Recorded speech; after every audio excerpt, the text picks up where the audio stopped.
most expensive thing most people buy in their lives is a house. Second most expensive thing is a car, usually. And a car costs, average car is approximately about $20,000 now, $16,000, $20,000. And an average car lasts about, what, 8 years, right? You buy another one. So approximately, $2,000 a year, right, for 8-year commitment.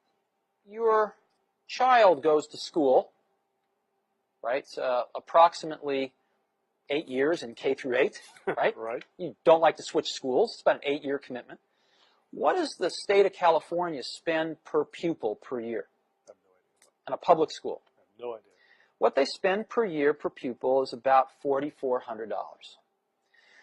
Now, it turns out that when you go to buy a car, you have a lot of information available to you to make a choice, and you have a lot of choices. Oh, yeah. I mean, General Motors and Ford and Toyota and Chrysler and Nissan, they are advertising at me like crazy. I can't get through a day without seeing 5 car ads.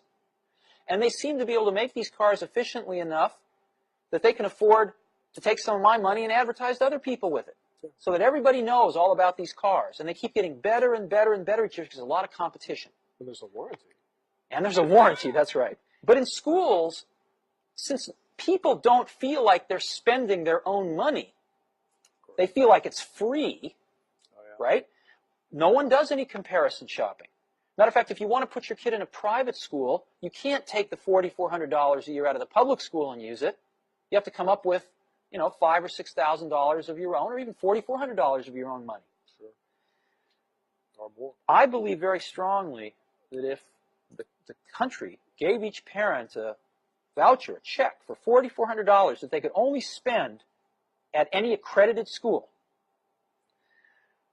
that several things would happen. Number one, schools would start marketing themselves like crazy to parents to get students.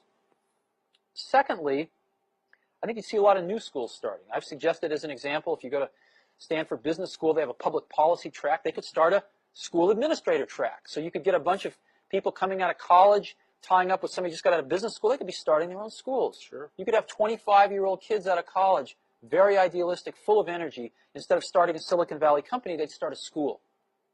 And I believe they would do far better than many of our public school teachers do. The third thing you'd see is I believe that you would see the quality of schools, again, just like in a competitive market, start to rise. Some schools would go broke. A lot of the public schools would go broke. There's no question about it. It would be rather painful for the first several years, but I think far less painful than the kids going through the system as it is right now. And some people, the biggest complaint is, of course, that schools would pick off all the good kids and all the bad kids would be left to wallow together in either a private school or the remnants of the public school. To me, that's like saying, well, all the car manufacturers are going to make BMWs and Mercedeses, and nobody's going to make a $10,000 car. Well,